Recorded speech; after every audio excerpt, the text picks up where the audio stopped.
Hello, everybody, and welcome to this week's edition of the SMIE Consulting Midweek Roundup, coming to you live from the Education USA MENA Regional Forum in Riyadh, Saudi Arabia. We've been here the last couple of days. We're now towards the end of day two and have our college fair this evening, where we've just found out that over 2,200 students are registered for the event. So we're hoping for a big turnout. That's going to be in another couple of hour and a half or so. But we wanted to come to you today to discuss a lot of what we've been seeing here at the forum, talking with the advisors and listening to some of the conversations we've been having outside the conference sessions. Obviously, this is happening in light of the government shutdown in the United States, and we have numerous Education USA advisors from the MENA region that are embassy based and therefore are unable to travel. Except the ones that are local here in Riyadh, they have been able to attend but can't present. So that's kind of the rule that USG has on its employees working abroad, that they can be attending events as long as they don't have to travel too far, and but they cannot present. So we can have conversations with them outside of sessions and such, but they cannot contribute. So unfortunately, the government shutdown is having global implications, and unfortunately on this MENA Regional Forum. However, we know a lot of the embassy officials, again, aren't able to present that would have been here from consular affairs and other resources, but we do have them as sidebars outside of sessions. They're attending, but they can actually physically present. So that's the certainly knock-on effect is the decrease in attendance by the advisors who would have been here normally, which is probably, I think only 12 of the advisors are not embassy based in MENA region. So that's a very small number that are actually here. We're at the Intercontinental in Riyadh and have had a productive 2 days, frankly. Some very intriguing sessions. We're going to be going into the space where we're having our university fair coming up in a couple hours. And I think we've got about 80 different U.S. institutions that are present here. I'll quickly pan the room so you can see everybody who's here. There's Dan Whitmer from IU. Hello. So we've got a large group of U.S. institutions that have made the trip for this conference. So we're the ones who showed up, even though none of us knew the government shutdown was going to be happening. But we're here. We've been connecting with the advisors that have been present. We've been having the discussions with the REACs about what we can be doing to support what they're doing in country and the region. And Education USA folks have brought in a couple of the REACs, Lisa Moroni from East and Southern Africa, as well as Louis Cardenas from South Central or South Asia. He's here. They've been jumping in and presenting. Talking to Lisa today, she's indicated she's been doing overall 4 sessions during the conference, so pretty significant in terms of the impact the shutdown's having. But I stepped in, and as they always do, they make a way, and made this by bringing in Lisa and Lewis, made this a much more robust conversations and giving us opportunities as higher ed reps to have conversations that we might not normally have had with folks outside the region that we're actually attending the conference for. So very helpful. I know for me, I've had for the first time in a long time of doing international travel, 32 years, I'm taking an international trip without checked luggage. So I was very proud of myself getting everything packed into what I can carry on the plane. But it's just, and, as you do when you're in a country, you buy presents for family and friends. Uh, bought one of the decorative knives that Saudi Arabia is known for from the Bedouin culture, and I was so proud of myself. Got it. Going to give it to my son for an early Christmas present, maybe. Now it's going to probably be a Christmas present because those knives are probably not going to be allowed on the flight, even though it's not sharp and it's a very dull blade.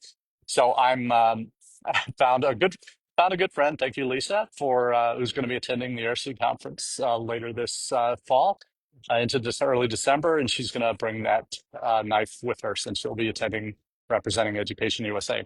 So the gifts of collaboration and having these conversations and meeting with people, it has unintended consequences, positive and negative.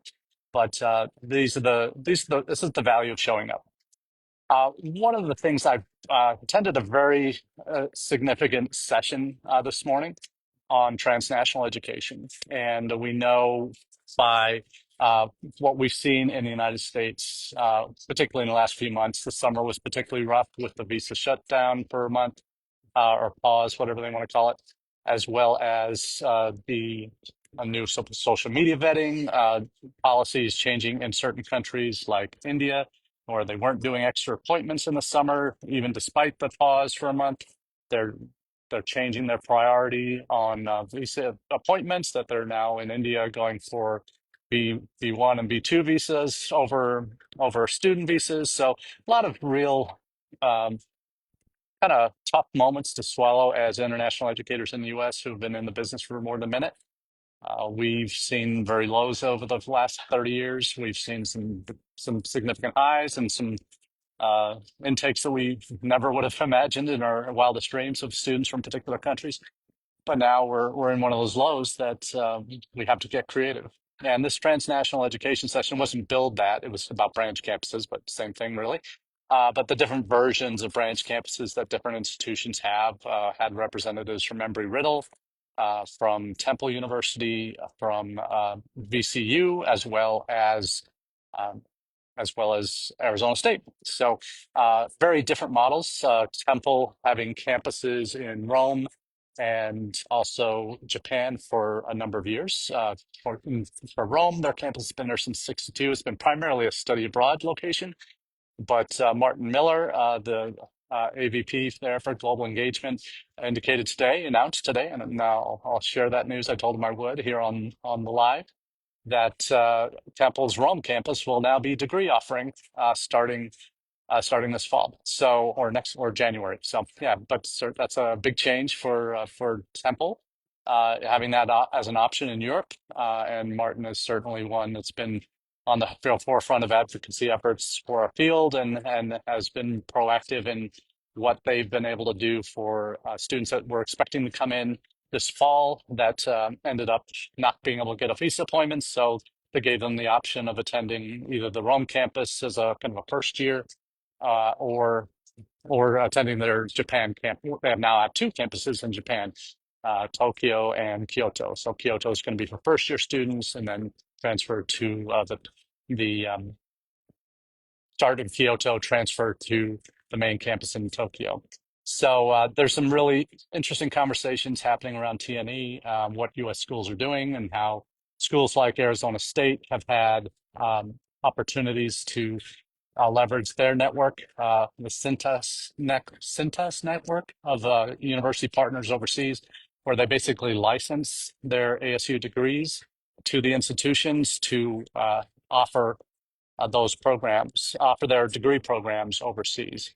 So we're really seeing other schools. Embry-Riddle has had a main international campus in Singapore for about 15 years, as well as numerous locations on military bases, U.S. military bases around the world. But Singapore one's the primary one attracting international students. We've seen VCU, they have their Qatar campus for a number of years, but it's just for their art programs in undergrad and grad. So those are some really interesting options. I know I've talked here about what we're doing with the University of Akron in terms of looking at TNE options, where we're looking at a campus model to deliver our undergraduate flagship program, our polymer science degree. So we're looking at a few different countries where that might work, but also look at others that might be willing to add in other countries, other academic programs into the mix. So very excited about TNE as not just a stopgap for what's happening right now with visa policy in the United States and how difficult in particular countries, not globally. For example, in the Gulf, there's fairly easy visa access. because the numbers aren't huge anymore, particularly coming out of Saudi. But their students from certain countries are still having challenges. India, because they're just not doing extra visa appointments, and other countries as well that where their politics might be a bit dodgy in our current government's eyes, or we don't have a trade deal with that country yet, so they're going to play hardball with student visas. Some really petty stuff goes on at this level in government, and particularly U.S. government right now. So it's impacting what we do, or impacting our bottom line and on U.S. college campuses.